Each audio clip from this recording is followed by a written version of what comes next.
Il était une fois un poète dont le seul rêve était de plaire au plus grand nombre. Le poète alla consulter le bouffon qui lui conseilla de présenter aux masses un miroir afin qu'elles viennent tous les soirs y mirer leur figure. Cette histoire, tirée du mythe de Faust, pourrait servir de définition de la pop culture. Nous avons besoin d'histoire pour comprendre le monde.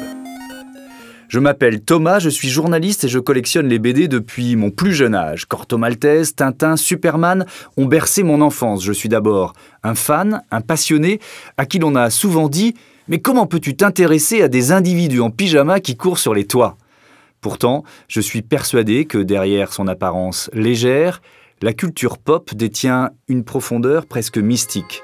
Elle est l'héritière de la culture folklorique, des légendes et des mythes. Aujourd'hui, les artistes contemporains issus de cette tradition accèdent peu à peu à la reconnaissance. Les bandes dessinées que je lisais tranquillement chez moi sont maintenant dans les musées. L'exposition Hugo Pratt, dessinateur passionné par l'Afrique, nous permet d'appréhender à travers croquis et peintures le processus de création de cet artiste majeur. Mais, alors que je visite l'exposition, un sentiment étrange m'envahit. Ces personnages que j'ai toujours connus vivants me semble à l'étroit entre ces murs de verre. N'y a-t-il pas un risque à faire entrer cette culture vivante et populaire dans les musées, le risque de la transformer en une culture d'élite, figée et inaccessible ? Jean-Jacques Launier, fondateur du musée des Arts Ludiques, a forcément un avis sur la question. Mettre le jeu vidéo dans un musée, c'est justement tendre une passerelle avec un public large et un public jeune pour leur montrer que derrière ce qu'ils aiment, c'est de l'art et qu'ils ne l'aiment pas par hasard, et c'est ça qui est intéressant.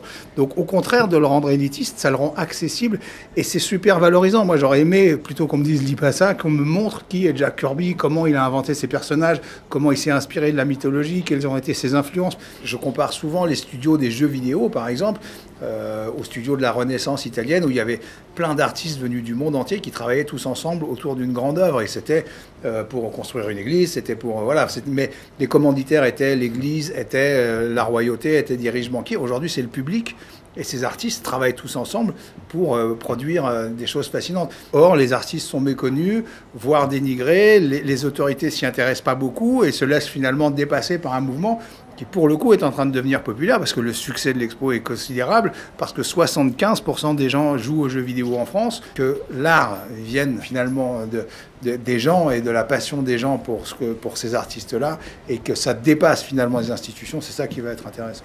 L'art et ludique, ça devrait être son premier rôle. Être transgénérationnel, fasciner les enfants, donner envie de dessiner et faire rêver les adultes, ça me paraît être vraiment la vraie vocation de l'art. Jour après jour, le jeu vidéo s'installe comme une pratique culturelle universelle. Faisant appel à la peinture, l'architecture, la sculpture ou la musique, il représente l'art total de la pop culture, situé à la croisée de toutes ses influences. Issu de la tradition des salles d'arcade, fondamentalement populaires, le jeu vidéo inspire à son tour les nouvelles formes d'art, comme le street art. Space Invaders, emblématique de l'union entre ces deux univers, passe désormais du pixel à la mosaïque, de la salle d'arcade à la rue. De Los Angeles au Japon, les passants participent à la recherche ludique des extraterrestres qui se cachent dans les rues. Les artistes du street art s'inspirent énormément du figuratif narratif de la pop culture qui leur permet de raconter une histoire. Leurs toiles sont les villes. Mais le street art, qui est par définition un art de contrebande, se pratiquant dans l'illégalité, fait désormais son entrée dans les musées. Cela n'est-il pas contradictoire avec l'esprit du street art ? Cyclone, street artiste, me donne son opinion. Moi perso, j'estime qu'il faut de tout, qu'effectivement le graffiti c'est un art de rue et qui doit rester dans la rue, mais plus ou moins aussi il doit aussi pouvoir s'exporter et se vendre s'il y en a qui ont cette opportunité. Finalement, qu'est-ce que la pop culture ?